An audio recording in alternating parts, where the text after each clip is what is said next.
I guess I shouldn't assume that you were watching this in the morning. You could be watching this at any time of day, but I'm filming it in the morning. And yes, coffee. Anyway, today we're hitting into chapter 18. And 18 is we see a lot of these recurring themes that we've seen throughout the book are all kind of in chapter 18.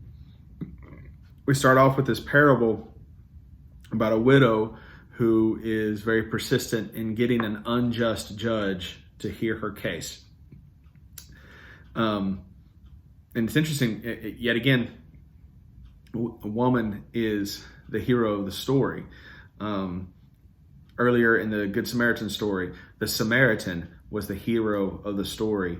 These outsiders, people who are not powerful within Jesus's social circles, within the socioeconomic world of Judah and the Israelites in Jerusalem, and this world in which Jesus is navigating, literally walking.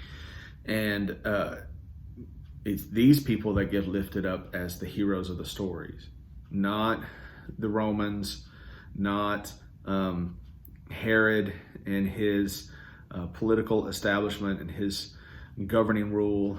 So it's not the kings, it's not the religious leaders either. Jesus is constantly going to battle with the Pharisees, and we see that again in the second story in this chapter.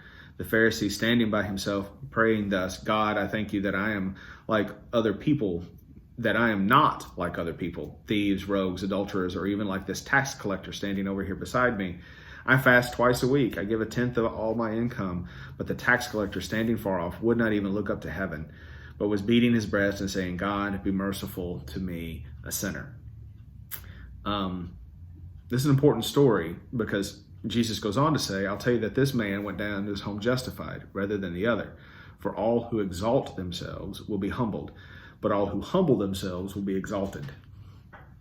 For those of us like myself who are very much the church establishment, I've been going to church literally since 9 months before I was born. There is no way for me to think of myself as not the church. I am the church. And that is the stance I think a lot of us need to come to this story. We need to come to the story and say, yeah, those Pharisees are so horrible. No, we say the Pharisee is me. And that's something I need to be mindful of when I'm going to diocesan convention. And I'm looking at this, participating in the councils of the church as I am charged to do by my ordination. That's something to be mindful of how am I lifting up voices like the tax collectors or the Samaritans or women's voices that may not be heard within those councils, instead of just me, yet another middle-aged white priest. That's kind of what I think about when I read these stories, when I read Jesus being antagonistic with the religious establishment. I am the religious establishment.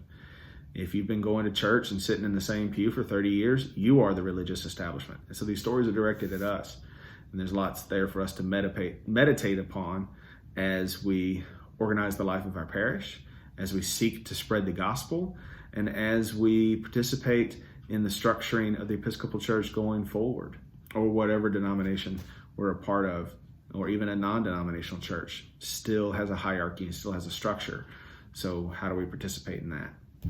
And that pretty much, those themes keep going on for the rest of the chapter.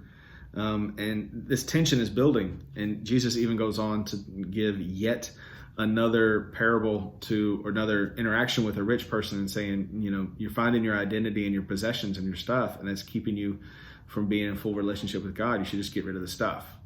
And Peter's like, oh, wait a second. We're not the rich guy, A. B, we did give up all our stuff to follow you. So what do we do?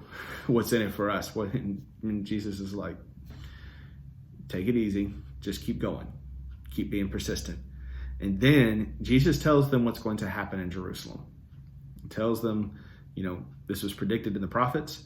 I will be rejected, and I'm going to be crucified. And they don't get it. And Luke does something interesting, because he goes to say that it was hidden from them, that they were kept from understanding. I think maybe, yeah. And the human capacity for ignoring things we don't want to pay attention to. The human capacity for denial is basically limitless. So I'm not sure if they just didn't hear it, didn't understand it, or did not want to hear it and did not want to understand it. Then we get healing of a blind man, and something different happens at the end of it. At the end of it, he heals the blind man, and the blind man immediately starts following him and proclaiming the glory of God, and all the people saw it. It says they saw it and they praised God because of what this guy was doing, and that's a shift and that's a difference. Earlier in the book, Jesus was telling people not to tell others about the healings, and or only to tell specific people, and or not to follow him, to stay. And then yet this guy heals this blind man. He tells him, come on, keep following me. And it's right before chapter 19. Chapter 19, we're going to get the triumphal entry to Jerusalem and begin the Passion story. And I think there's something there that isn't just about physical sight, but about perception, about perceiving what it is to follow Jesus into Jerusalem, following Jesus to the cross, following Jesus onto the cross, and ultimately into resurrection. So something else for us to meditate upon and think about. Like I said, tomorrow we're going to get into the triumphal entry and begin the Passion story. So I hope you'll tune in for that. Thank you so much for tuning in today. We really hope you are enjoying these reflections on the Gospel of Luke. Stay tuned, as we're going to have some special guests joining us soon as we continue this chapter by chapter journey towards Christmas through this season of Advent with the Gospel of Luke. If you haven't already, please click the subscribe button down below.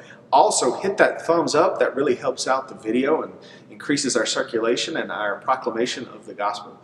And hit the bell. That way you're notified and you can stay on top of this devotional journey through the Gospel of Luke. Again, we hope you are enjoying these reflections, and we hope that you remember that no matter what, God loves you more than you can possibly imagine.